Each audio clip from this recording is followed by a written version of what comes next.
still to the BOC.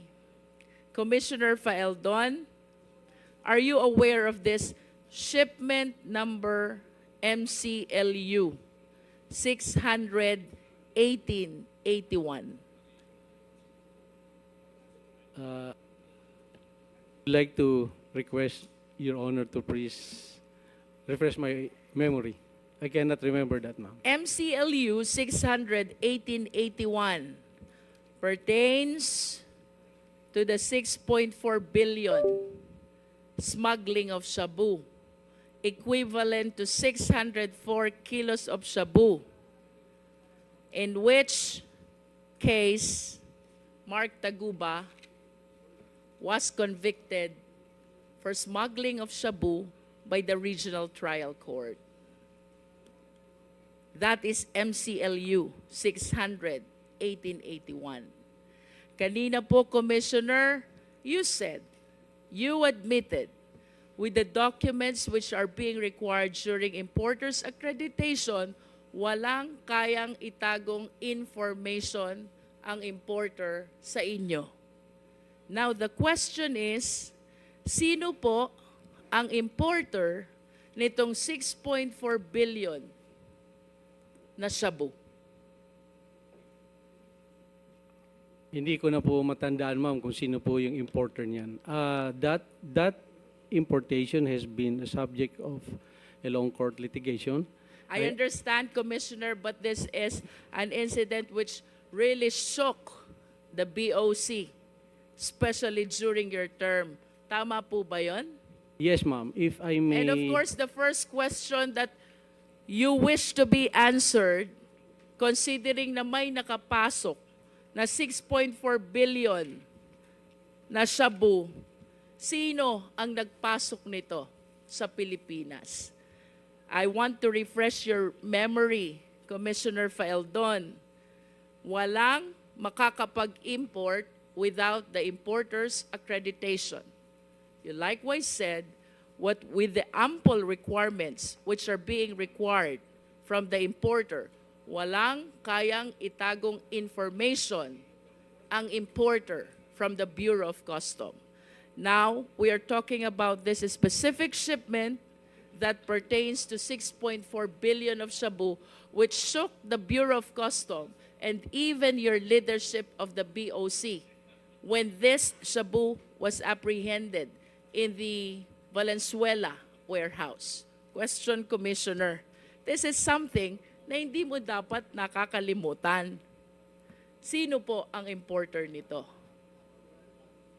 I would like to be given time to check on who's the specific importer of that shabu, ma'am. But the sequence of that apprehension, I can relate to this court, If Your I Honor. may interrupt, Commissioner Faeldon, would you agree with me if I would say that as head of the BOC, nalusutan ka ng 6.4 billion na shabu, nakapasok sa bansa, that is equivalent to 604 kilos. Diba? The first question that will pop up in your mind, sino ang nagpasok nito? Because you are answerable during that time, at least being the head of the Bureau of Customs. I find it strange that an incident as big as this during the time ay makakalimutan nyo po. This is something na hindi nyo dapat makalimutan because it casted doubt to your Your Honor, leadership as head of the BOC.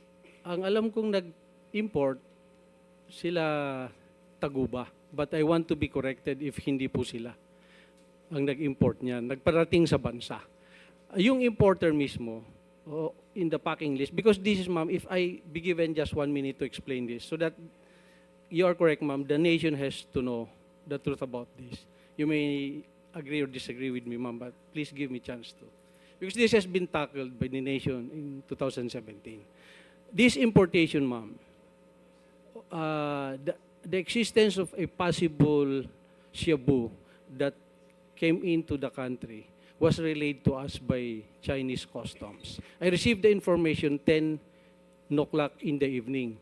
By 2 a.m., following day, that's just 4 hours, nahanap na po namin kung naasen siya. So that's why I beg to disagree that nakalusot po sa amin. Hinanap ko po, ma'am, because I was given the information that there's a shabu, possible shipment of shabu na galing sa China. And the information was given to us. So I give instruction to the intelligence division. I give them the information and they look for it. So that is how this shabu came in. At nahanap po namin, ma'am, not a single kilo went to the streets. I think yung sinasabing nalusutan, yes, I take the responsibility since 2017. But if you read the Customs Modernization and Tariff Act, there's a clear delineation of the tasking of the commissioner and the customs collector.